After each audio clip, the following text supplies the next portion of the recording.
হাসনাত আব্দুল্লাহর বিরুদ্ধে নেতিবাচক বসুন্ধরা গ্রুপের মালিকানাধীন 5টি সংবাদ মাধ্যম গত 25শে জুন থেকে আজ পর্যন্ত প্রায় 99টি কন্টেন্ট প্রকাশ করেন।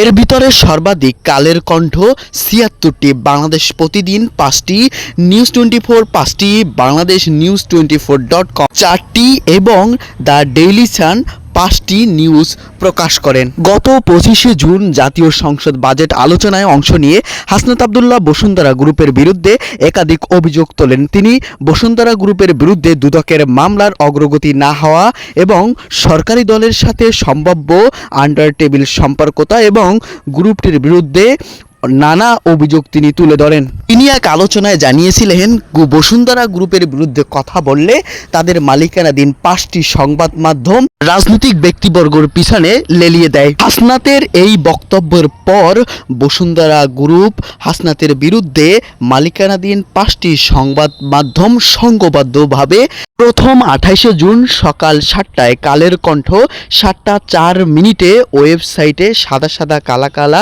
শিরোনাম প্রকাশ করেন। এর পরবর্তী 8 মিনিট পর 7টা 12 মিনিটে একই বিষয় একটি ফটোকাটও প্রকাশ করেন। পরবর্তীতে সর্বাধিক 76টি কন্টেন্ট এই কালের কণ্ঠ থেকে প্রকাশিত হয়। এমনই একটি অভিযোগ উঠে আসে, এ থেকে সচেতনতা হওয়া দরকার।